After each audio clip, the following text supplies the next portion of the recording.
Good morning, everyone. Do you remember earlier this year when Statistics Canada wanted to collect your credit card data and your banking data? And the idea behind this was to make a good picture of where Canadians spend their money. And well, speculation at the time was so that they could more efficiently tax people, right? Not really cut into that fun money, but tax you on something that you have to spend on or whatever. The speculation was rampant at the time, and people were upset, right? People got angry and there was backlash. And so the privacy czar looked into it. And so that generated this report. And this is reported yesterday, December 10th. Financial Post is reporting, Statistics Canada overreached with plan to collect Canadians' banking information, says privacy czar. The federal privacy watchdog says the National Statistics Agency could not justify plans to collect data about Canadians' financial transactions without their knowledge or consent. Privacy Commissioner Daniel Theron says in his annual report today that his investigation did not find Statistics Canada had violated the law. However, it did raise significant privacy concerns about the design of the agency's programs and the shortcomings of existing legislation.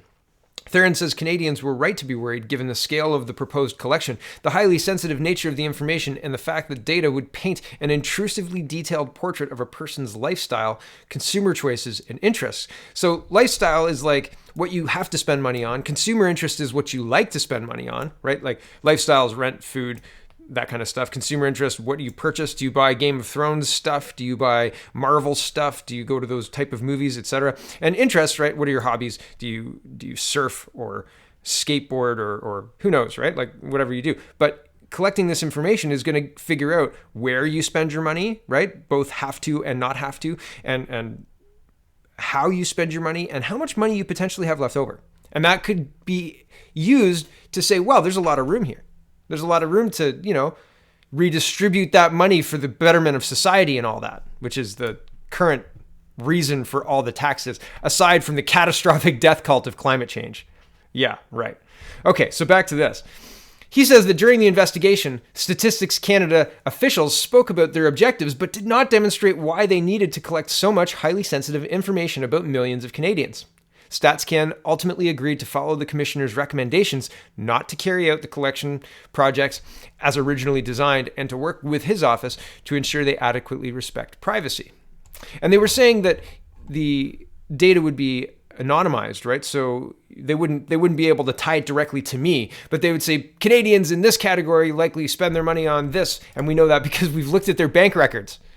It's just wild. Like, this is a level of Big Brother that even 1984 didn't quite flesh out, right? Like, they were completely controlled in 1984, but they had the ability to spend their money on things without being scrutinized for it. It's interesting. It's interesting stuff. It's really concerning. And it's good that the privacy commissioner stopped it. Like, there was no data collection, but man, the fact that this is what they're trying, they have a much longer timeline than you or I.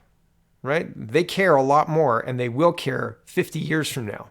So if they don't get it done now, that's why democracy is important. That's why the conversation is important. That's why free speech is important, because if you can't say things, if you're not allowed to talk about what the government collects, because that's hate speech, well then, nobody would know, right? It's just wild.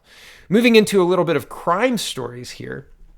This happened yesterday, and it was updated at 6:40 p.m. And City News is reporting construction workers credited with stopping attack on woman in Scarborough. This didn't used to happen in Canada. Construction workers are being credited with helping to stop an attack at a home in Scarborough on Tuesday morning. It happened around 9 a.m. in the Pharmacy Avenue and Lawrence Avenue East area. Witnesses at the scene told City News a screaming woman covered in blood came out of a house and collapsed on the porch. When a man came out after her, a construction crew who had been working at the house next door intervened and wrestled the man to the ground. Quote, just pulled up on site and one of our coworkers said there was a woman screaming. Thought a gentleman was attacking his wife.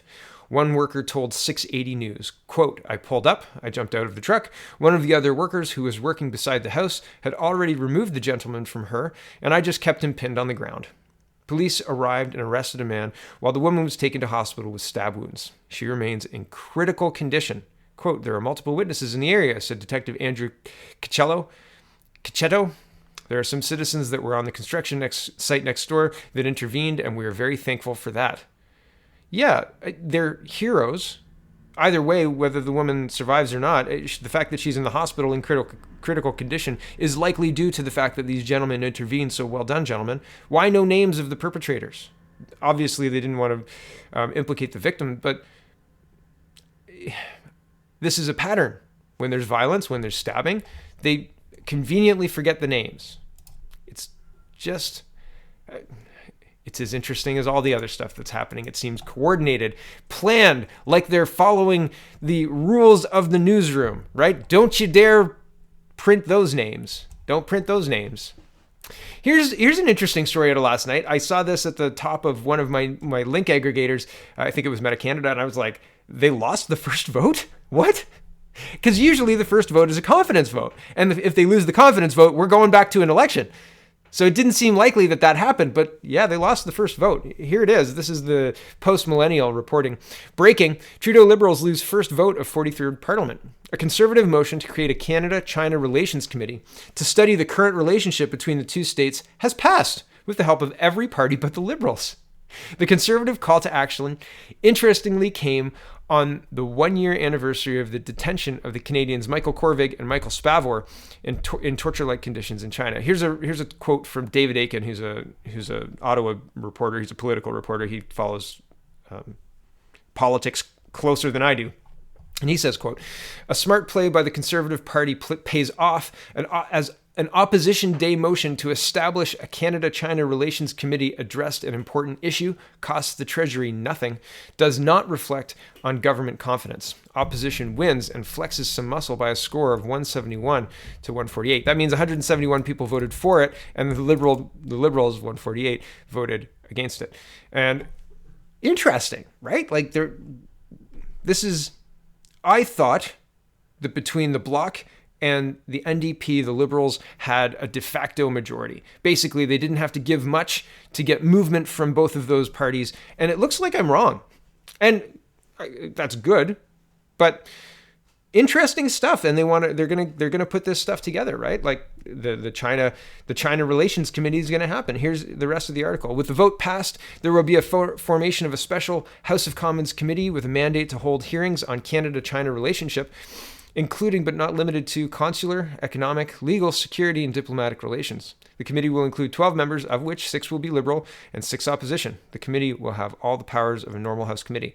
Now, I thought that they don't have a majority, but they do have a majority with their 6. I thought that because the Liberals didn't win a majority, the committees would reflect the makeup of the House of Commons, with the Liberals not holding a majority on committees. But it looks like I'm wrong on that too.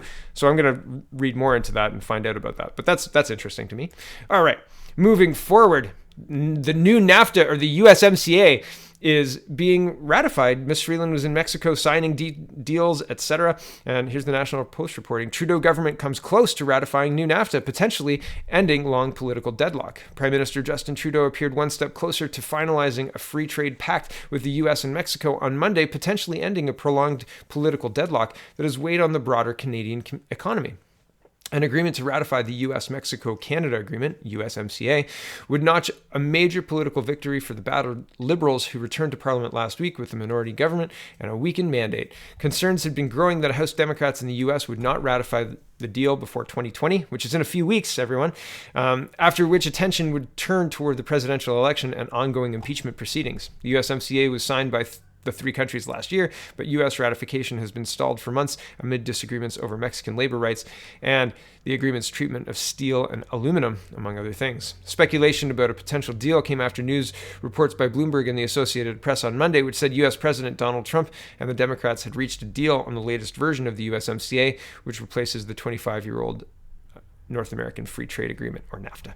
And there's more in that. The link is in the description. But I think that it's interesting. Here's the USA Today's version of the same article talking about Nancy Pelosi. And well, here it is. House Democrats and President Donald Trump struck an agreement to revise a new trade deal with Mexico and Canada, delivering a win for the president on a top legislative priority. House Speaker Nancy Pelosi announced the agreement was at a news conference Tuesday morning, calling the revised trade pact a victory for America's workers. She did not say when the House would vote on the agreement, but suggested it could happen before the end of the year. So it's going to happen before 2020, which is, I mean, by all accounts, a positive thing, although I don't think that the negotiations were good or handled well, especially when you just consider the steel and aluminum stuff was just left. And the damage that did in the summer of 2018 was just incalculable. Like, it was just massive, right? And you can't undo that. You can't unring that bell. Like, Freeland was a disaster negotiating the whole thing. Trudeau was tone deaf, ignoring Trump's calls for 2.75% of milk, which is what the TPP was given access to the Canadian milk market. Trump was asking for parity, which is fair, right? And Trump has always said, I just want it to be fair, right? He didn't come up with the 2% spending for NATO either. Just wanted to be fair. Come up with your share. Otherwise, America has to pay more, right? He's America first.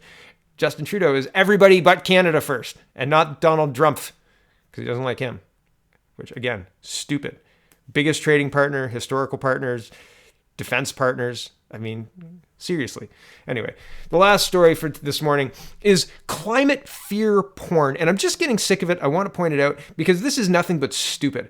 Nobody wades into a river to have a nativity scene with Jesus. Nobody. And Jesus wasn't holding a globe because you couldn't manufacture a globe back then.